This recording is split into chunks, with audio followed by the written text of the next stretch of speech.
आत्मिक प्रगति के सरल सामान्य सूत्र। अध्यात्म इस जीवन का सार तत्व है।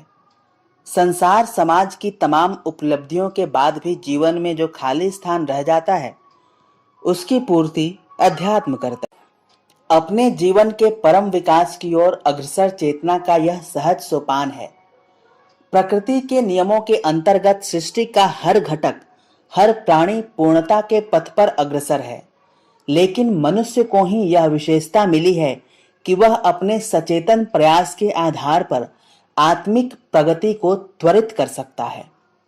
युग ऋषि परम पूज्य गुरुदेव ने युगानुकूल परिस्थितियों को देखते हुए उपासना, साधना एवं आराधना के रूप में इसके त्रिविध सूत्र दिए, जिसकी त्रिवेणी में अवगाहन कर कोई भी अध्यात्म लाभ प्राप्त कर सकता है।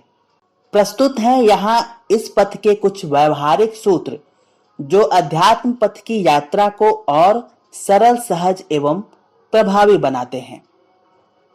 सबसे पहले जीवन से शिकायत करना बंद करें। हम जो हैं वह हमारे पूर्व कर्मों का फल है और जो हम आगे बनना चाहते हैं उसके लिए भी हमें अपने वर्तमान के कर्मों को सुधारना होगा। अपने लक्ष्य के अनुरूप अपने चिंतन, कर्म व भावों का निर्धारण करना होगा। यदि वर्तमान हमें संतोषजनक नहीं लगता, इसमें तमाम न्यूनताएं व कमियां प्रतीत होती हैं, तो इसका मूल्यांकन करते हुए इसके जड़ मूल में जाएं, अपने सत्य को खोजें व वहीं से अपनी यात्रा को प्रारंभ करें।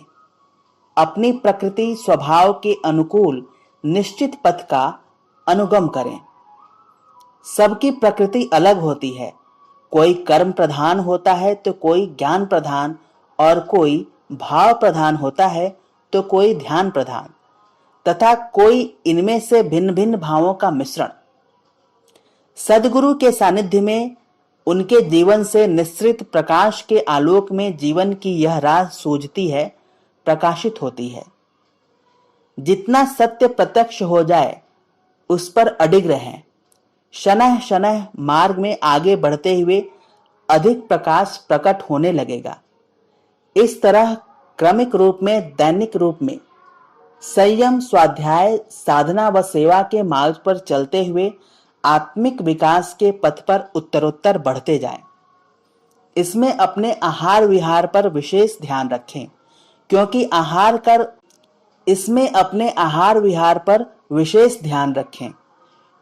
आहार का मन पर सीधा प्रभाव पड़ता है। कहा भी गया है कि जैसा अन्न वैसा मन। इसलिए अपने श्रम का, ईमानदारी का अर्जित अन्न ग्रहण करें। इंद्रियों से प्राप्त संवेदनाओं पर भी ध्यान दें, क्योंकि ये सूक्ष्म आहार के रूप में मन की प्रकृति का निर्धारण करते हैं। आहार यथासंभव सात्विक हो तो बेहतर। राजसिक भी है तो उसे अपनी आवश्यकता अनुसार ही ग्रहण करें। तामसिक आहार से बचें। इस संदर्भ में संग साथ का विशेष ध्यान दें, क्योंकि कुसंग इंद्रियों की उत्तेजना के साथ विचारों को भी दूषित करता है और व्यवहार में भी अनावश्यक विचलन एवं तनाव का कारण बनता है। इस संदर्भ में बरती गई सावधानी आत्मिक प्रगति एवं आत्मिक शांति की दिशा में एक बड़ा कदम साबित होती है। इस संदर्भ में बरती गई लापरवाही व अति आत्मविश्वास अपनी परिणति में घातक हो सकता है, जिसका शिकार कितने सारे नए साधकों को पग पग पर होते देखा जा सकता है। यहाँ पर अपने आध्यात्मिक लक्ष्य के अनुकूल अनुशासित दिनचर्या का महत्व स्पष्ट होता है।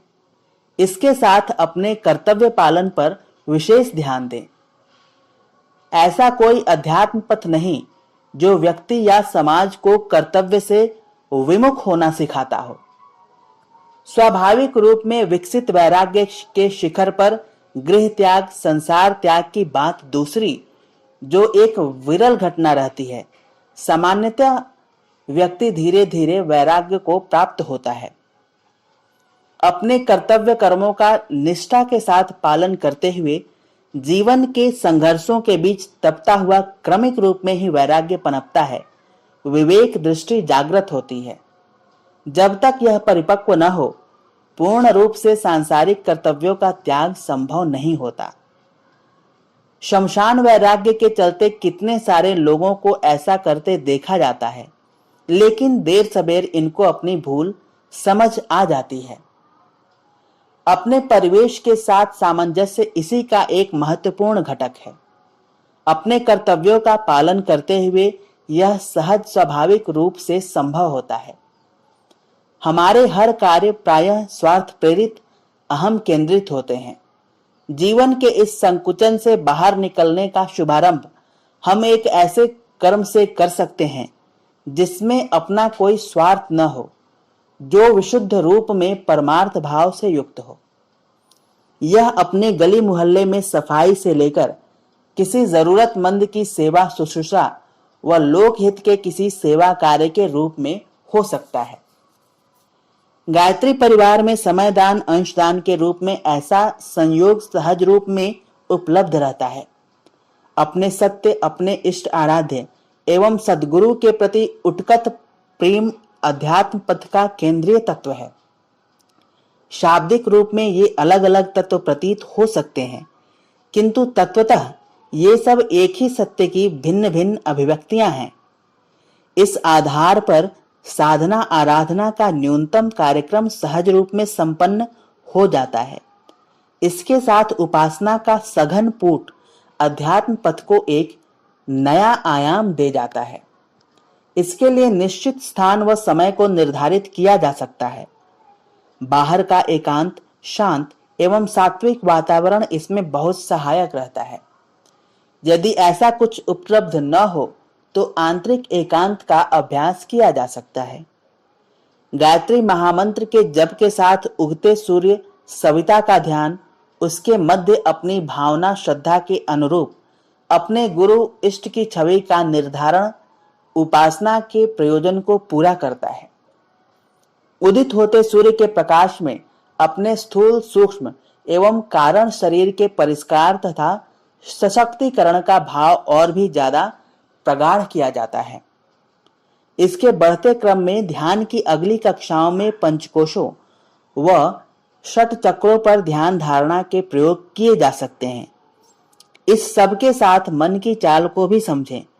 सब कुछ इतनी सरलता से हो जाएगा, आवश्यक नहीं। सतत जागरूकता ही इसका एकमात्र उपाय है। 24 घंटों की जागरूकता ही इसका एकमात्र उपाय है। 24 घंटों की सजग साधना ही कुछ मिनटों के ध्यान व उपासना को प्रगाढ़ एवं प्रभावशाली बनाती है। इस तरह उपासना साधना व आराधना का सम्यक निर्वाह जीवन को आत्मिक प्रगति के राजमार्ग पर पूर्णता के चरम लक्ष्य की ओर गतिशील करता है। अखंड ज्योति, जुलाई 2022। धन्यवाद।